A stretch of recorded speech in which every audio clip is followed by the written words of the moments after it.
Adventure and Pipeman on W4CY Radio.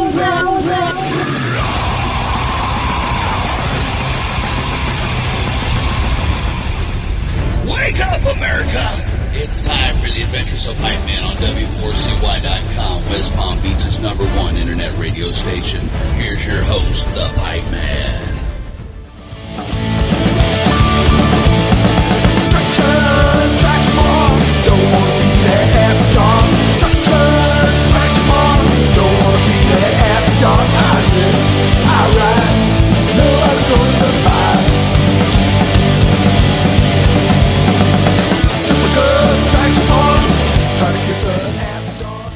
This is the Pipeman here on the Adventures of Pipeman W4CY Radio, and I'm here with our next guest who has some killer new music, a lot of killer new stuff going on that we're going to talk about. So let's welcome to the show Adam from Das Moöse. How are you? What's up, everybody? So I want to start right off the bat. You got a new album coming out, the debut album, Moösehenge, and I have that album right behind me. Yes. The mighty There Moösehenge. it is. Mm-hmm. So tell us, I'm totally into album covers, okay? Because I come from that time, you know, Yes. and that's how you picked what albums you bought. Like, you know, you have on this album, you have Alex playing with you from Testament. You know, the only way I know about Testament is getting and seeing one of their albums way back in the early 80s and going, wow, that looks cool. I'm going to take a Greyhound bus from LA up to the Frisco area, to the Bay Area to go check out a show. That's right. You remember it well. Well, that I also came from that era when albums were the thing. And of course, what's great about you have 12 inches by 12 inches of artwork, and you could like open up and look at and learn who was involved with making it. And so I got for the album cover, before we even talk about like what's in it, one of the great Bay Area artists who really was part of the Bay Area thrash scene, and his name is Mark DeVito. So he's one of those classic artists, and he's going to. I got him to do the cover and the back cover, and it looks like a classic thing. It looks like and specifically about this cover, I had the idea. I mean, Moösehenge was just like a great title. I said, what sounds heavy? Moösehenge, it's right. Ridiculous. I knew to get the Stonehenge things, put the antlers on it.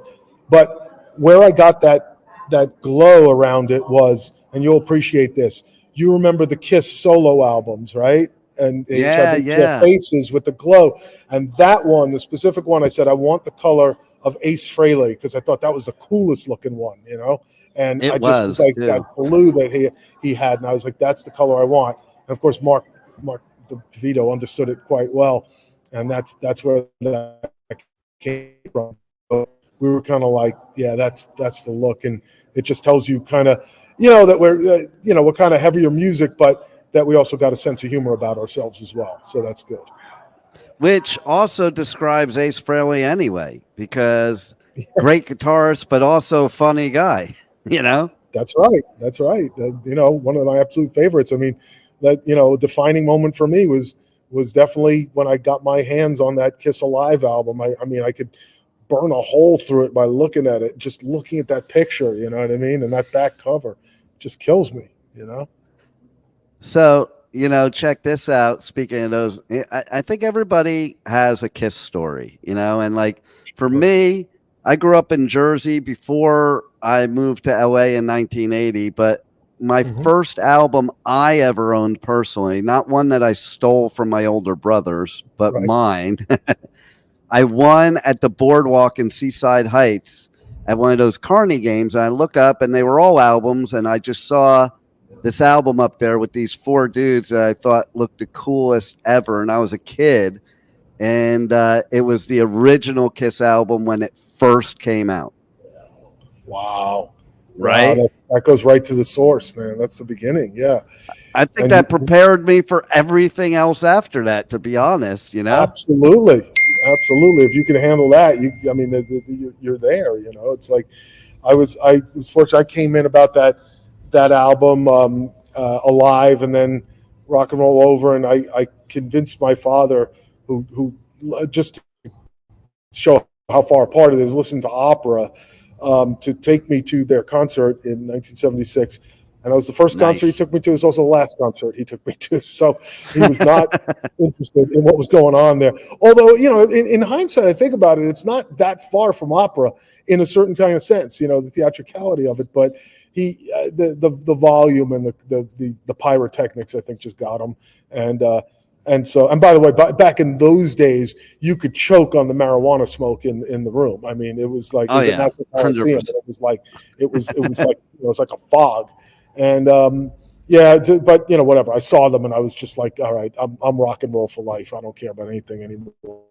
And so it was amazing. It's interesting too that you brought that up, because I was just covering Aftershock this weekend, and I was just talking about that with somebody. It's like, it's so cool to me that back in our day, our parents' music was so far from ours, and nowadays our generation is bringing their kids and I brought my son in his first mosh pit. I brought a couple of my grandkids into their first mosh pit, and I'm the cool dad and grandpa because of music, opposed to the uncool dad because of music. Right, who doesn't like it and says it's bad, right?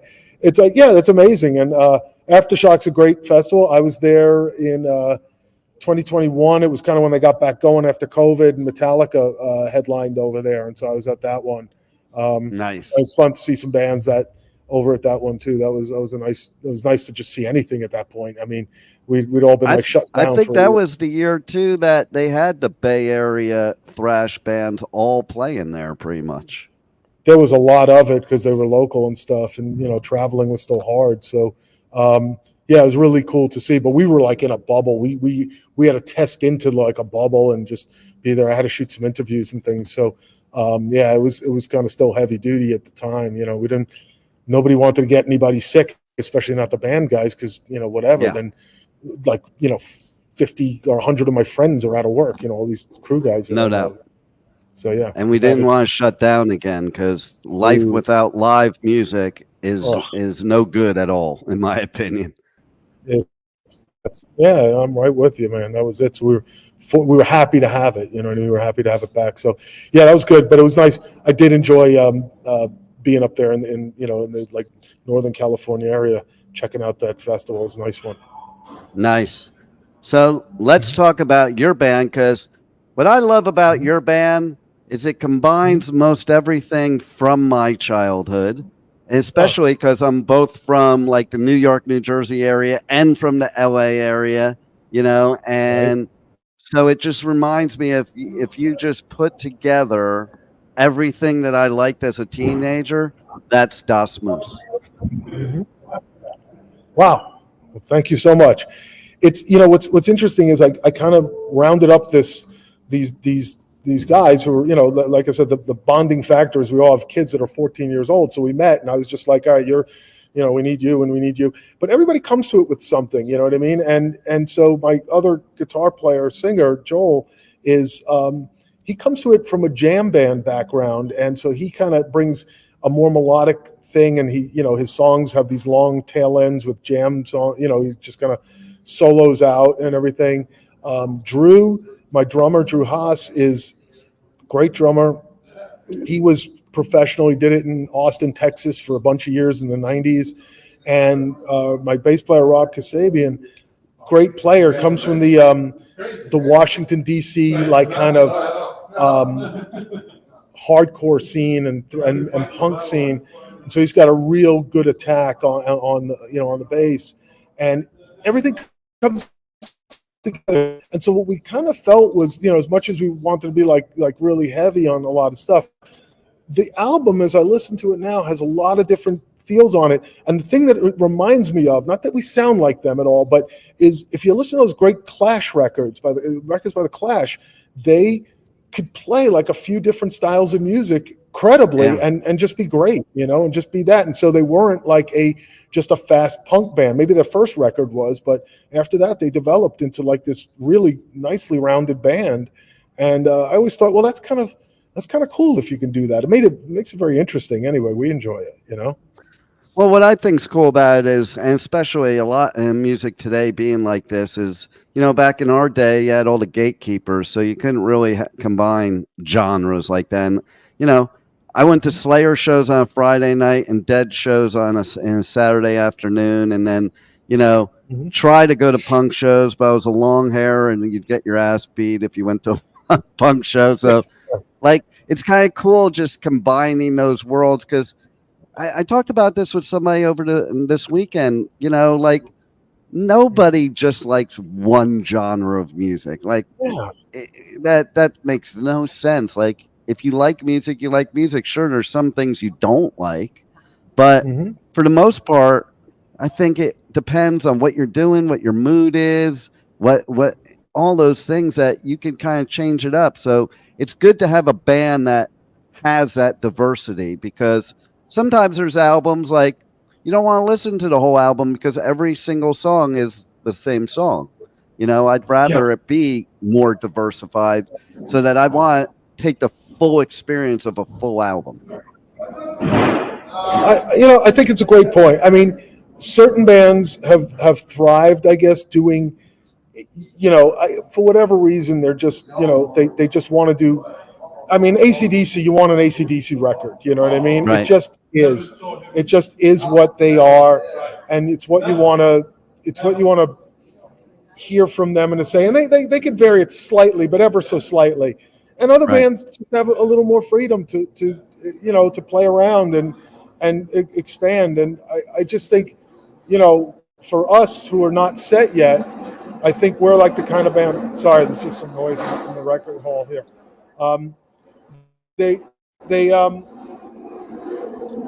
I think some bands that are not like set in stone yet in so many ways, we just wanted to just do what we want to do, and it was natural if we feel it, you know what I mean? If we feel like playing it, we're doing it. I think we felt like we can do it. What's interesting is you play these songs out live and they work, and that's as good a barometer for what's good as anything else. You know what I mean? You just play. Yeah. Just go out there and play it live. And if your audience is receptive and you can feel the crowd, you can feel when they're feeling this, then it's like it's good. You know what I mean? We're on track. And that is a big key because for me, some of my favorite bands are because I saw them live. There's a lot of bands I saw back in the 80s that I saw live before I ever saw an album because either they didn't have an album yet or you didn't know what an album sounded like till you bought it. So it was actually cheaper to go to the show first and then buy the album. Remember that? It was risky to risk those bucks on like an LP, and you do it sometimes, usually based on the artwork, but you kind of wanted to know something about them. And a live show was a great way to find out. It really was. And I think the energy and the feeling you get at a live show is what makes you like a band. There's bands that I did not like before seeing their live show. And then I was like, wow, that's great. Yeah. And even certain things that I totally did not get, like certain types of genres. I'm like, yeah, no, that's not me. And then you see it live and you're like, oh, I get it now. Right. I definitely have that conversion. I've seen live bands that I never thought about. So I never either downloaded them or got a record or whatever, and then I go see it live, and I'm like, oh yeah, okay, exactly. This is something. And sometimes it doesn't live up to the live experience. Sometimes the best thing a band does is live. You mentioned the Grateful Dead, and that's maybe the best example. It's something about that collective energy and what those guys were able to do with it. I was not a Dead fan when I was younger, although I was fortunate to attend the show. And now I value them. I think they're terrific. I listen to much more of it, Well, it's funny you should say that too, because that's kind of who I am. Like the live Dead show was just an experience and them jamming the way they did. And there's some songs I like to listen to that are on the albums, but I'm not that Deadhead that can sit there and listen to them 24/7, studio especially. It's like you got to be there, experience it. And because every experience was different was the key, know. And then there's some songs that just they play live better, no matter what. Yes. Yeah. It just that collective experience. There's no getting around it and, whatever. I mean, I just came back from Mexico City. I saw Metallica play live, and it's just like, that's one of my favorite places to see them, Mexico City, because the audience is just next level, off the hook. And Wow. It was just like the greatest live experience, to just be there collectively and feel what's going on there, It was just so powerful. So that's, great live shows, great live show. It's a funny thing. We were at, and we kind of reenact a little of this in the music video. Me and the band, we're all fans of Jane's Addiction. We just like that, we were just fans of it. So we bought tickets. We went as a group. It's one of the only things I think we went as a group as, and we went to what I guess turns out to be the last live show, full show of Jane's Addiction. We were at the show before the show where the fight breaks out, and that's the end of them. So it was, and they were great, by the way. I'll say the night we saw them, they were terrific. We drove home going like, oh my God, that was great, and we loved seeing them. So we kind of reenact that in the music video. We put on luchador masks, like Mexican wrestling masks, and like reenact a Perry Farrell, Dave Navarro fight, So, but we love those guys. It's not against them. We really enjoyed the show. Well, it definitely had to be a bad night because, like, I didn't really imagine. I know there's tension, but I never imagined Perry Farrell of all people to like do that. Yeah, there's stuff we don't know. So for all the haters out there, like, you don't know what's going on in somebody's life or behind the scenes to judge them. There's always tension in bands, especially the longer you've been a band together. Like, especially people, start off as high school bands. Like, how many of us can really get along with our high school friends at this stage of life? That's right. Right. So it's a great point. So that takes me back when I was in the studio. I filmed Metallica for many, many times, but what I looked for was like these moments where, because also in that tension is where the creative, engine often lies. And so, we saw the whole world got to look at it when they released this footage, when the Beatles put that Get Back footage out there, right? You could see it right there. And not that they were always fighting, but there was tension. And even when they're getting along, it was like, still there's a power to it. But when my personal experience was, Metallica, and there's a moment that I always remember of Lars where he was trying to get something complicated, a drum thing, and he couldn't get it. And he took the drumstick and he stabs it through the snare. And over the years, now I put that out, that came out 32 years ago. And it's like, I can't tell you how many times I've talked to musicians, particularly drummers, but not always. And they've said, yeah, that you caught it on film. I've done that, but you caught that on film. And right there is the creative tension. You're trying to get something and you're working at it so hard, and you can hear it in your head, but you can't get it down, and that comes out, and it's one of those moments that's I think it causes you to get better, because I think you come back in and you figure out a way to conquer that, and the world gets a song like Enter Sandman out of it, and that's what's amazing about that. And that seems to be a story quite often too. So it's not like it's a unique story, Those things happen because, listen, siblings, what do they have? Sibling rivalry. When you're in a band, you're like siblings and you're together 24/7. How could there not be tension? Yeah, no, it's true. It breeds it. Now, if we're getting to our record, we're not that kind of band. We're not in it that much. We got along fine. Me and the guys, we actually have a lot of fun. We're friends. We could go out for drinks just as well as do the music or play a live show. So it's been an entertaining thing. But again, the reason is because there's not the pressure on us. We're not doing it night after night and doing it at a certain high achieving level, which is amazing. I mean, I watch friends in various bands. You mentioned Alex Skolnick and Testament. I saw them the other night, and I just was like, I'm amazed. I watch what two guitar players, Alex Skolnick and Eric Peterson, do, and the way they lock it in together, and it's magnificent. It's just amazing. Now, do that night after night while traveling around the country. It's hard. It's hard. Yeah. And, and then do it for years.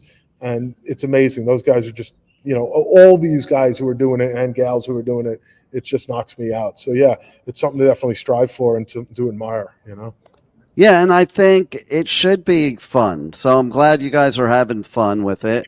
And just the fact that you did the whole Jane's Addiction thing just tells me you're having fun. Listen, Yeah. if you're not having fun in this business, it could be not fun. Like seriously not fun. Right. So that was kind of the fun thing about getting these guys together to play, because I kind of, I just looked at it as like, I've known so many people in so many bands, and like there's usually, we were all younger then, and like the pressure was on. You had to make it, and by make it, that meant make money and get fame and, be able to do this full time and all that. And it was interesting putting together this band that was just like, okay, money, we're not going to make any. So that's out the window. Fame, yeah, we're probably not going to get that either. That's out the window. Now, are you having fun playing music? And if the answer to that is yes, then you're in the right place. Now let's just play. And it's nice. And then, other things can happen from that. Of course, we were able to, we just kept playing. So we had some great shows and, made this record, and I'm talking to you, and that's really cool. We'll make a music video. Part of that's going to be with a movie. That's all great stuff that happens because I guess we're kind of just in it in the right place, we're just having fun, Yeah. And even like, okay, so you have Alex in, the song that's in the movie and in the movie trailer. And he creates an alter ego in. Yes. So that's just proof of having fun, Yeah.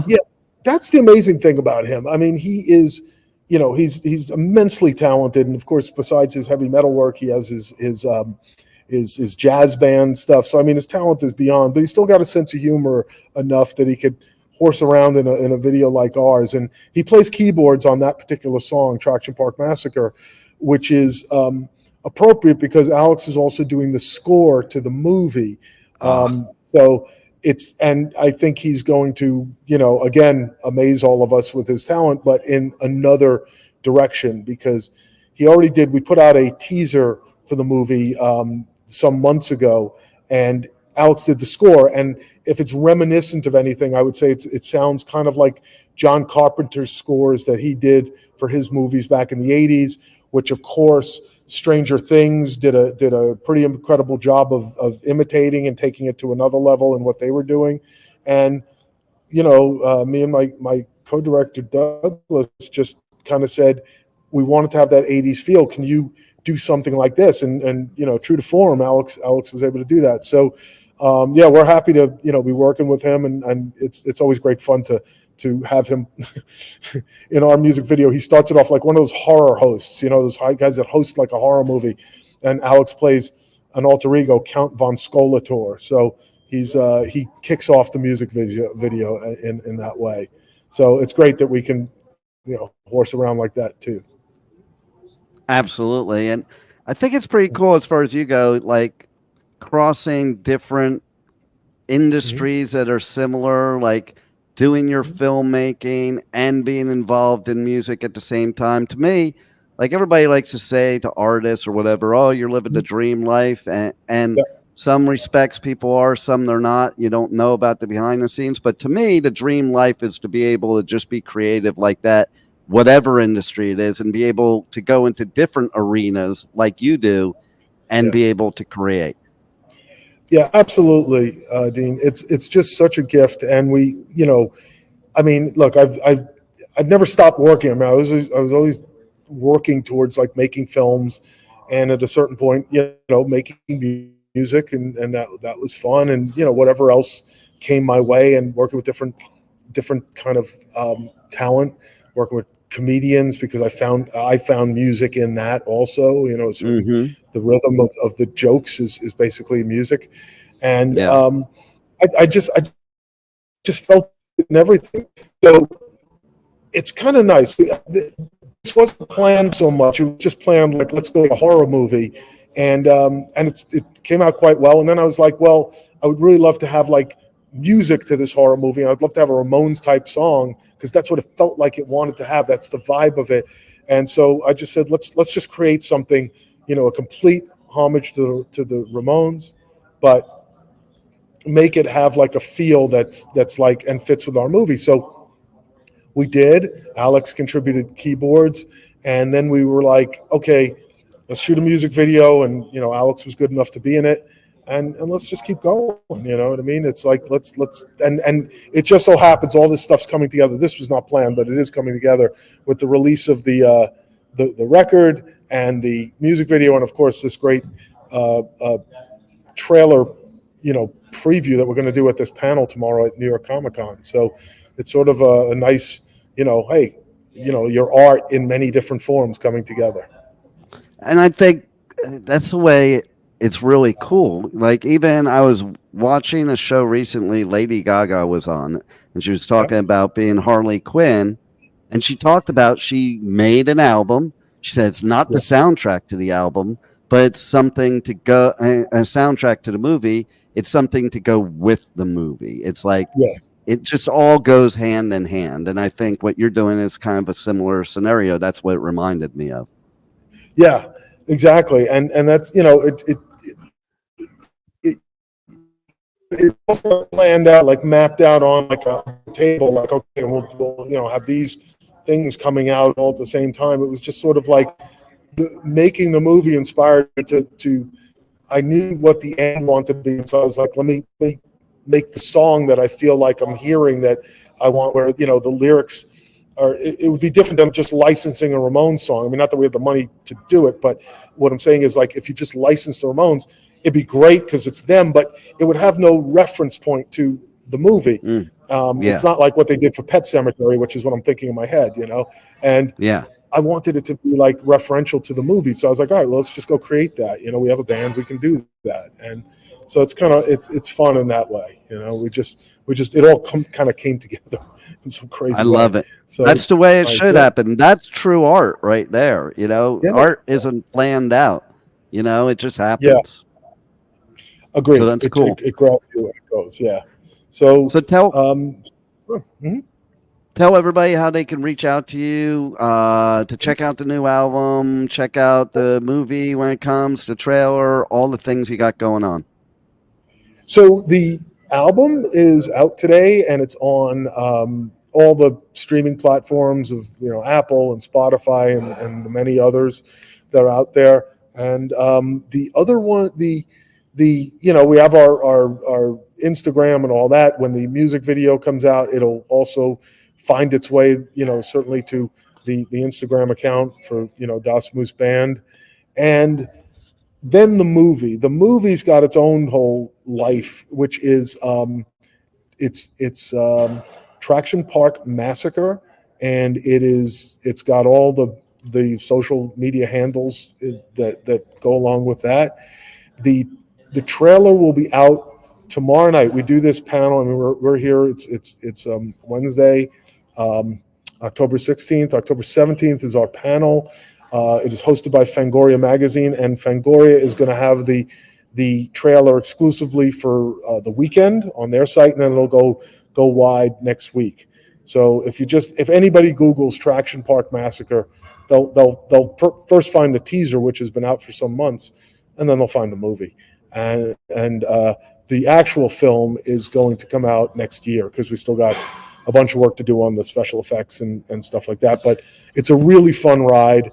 If I just give a quick little description of it, it's a group of friends, just the way slasher movies go. They kind of go up to the woods, and they're just going to hang out. Along the way, they run afoul of a group of outlaw bikers, and all of them wind up on the grounds of it. It's like an old amusement park that burned down many years ago, and the twin sons of the owners were thought killed, but they weren't. Of course, they're now like 25-year-old, and they're like feral twins, and they like basically hunt anybody who comes onto the land.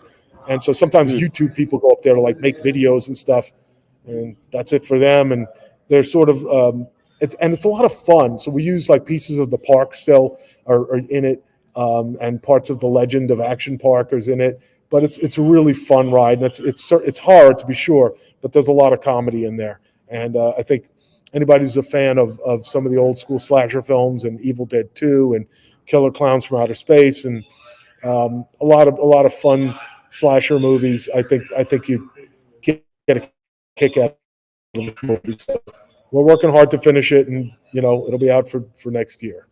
So that's the movie. I love it. Is there any last words you want to leave the listeners with that we haven't covered? No, I think that's pretty great. It was good talking to you, and I appreciate the time. It was nice to do that. Unless Doug, you want to say hello for 1 second? So my co-director in all this and my co-writer, when I told you that we were making films for 40 years, that's 40 plus years. This is Douglas DeMonda. He is my best friend, co-director, co-writer, nice. And we basically cooked this up together. We just said, we're getting to be a certain age. Let's do the thing we always wanted to do. So this is kind of about following your dreams a little bit. And we said, what's the most accessible kind of story? And it's basically a horror movie. Everybody loves a good horror movie, and it doesn't need stars. So we were just bodies. Just bodies. Yeah, very well put. And so and we have a nice high kill count for anybody who's keeping track and score of those. Yes, song. Yeah, boy. So it's actually a lot of fun. So I just think Doug and I went to the movies for so many years, and I think like you, Dean, we like crowd pleaser movies. It's just like kind of music. It's the same thing. I'm sure, and knowing by the bands that you like, I'll bet we like a lot of the same movies in common. And you probably like going to a movie theater where the audience is into the movie and they're cheering for it and they're rooting for it. And that's kind of the idea that we set out for, to make a film that the audience is going to want to get with. And I love it. Doug and I saw many of these films, in their original screenings, and we just were like, man, let's make a movie that the audience is going to want. Man. Yeah, have a good time. It's a Friday night, man. Have a beer, smoke it up, go to the movie, enjoy. There you go. That's the way it should be. Music and movies should both be fun, and for everybody. So yes. I love that. And thanks for giving us some great entertainment. I can't wait for the movie, and definitely the album is badass. So everybody's got to check the album out today. And thanks a lot for giving us some great entertainment when we probably need it most. And thanks for being on the Adventures of Pipe Man. You bet. Thank you, man. You're a great interviewer. Thank you. Appreciate it. Peace. Thank you. Appreciate it myself. You good, brother. Thank you. Thank you for listening to the Adventures of Pipe Man on W4CY Radio.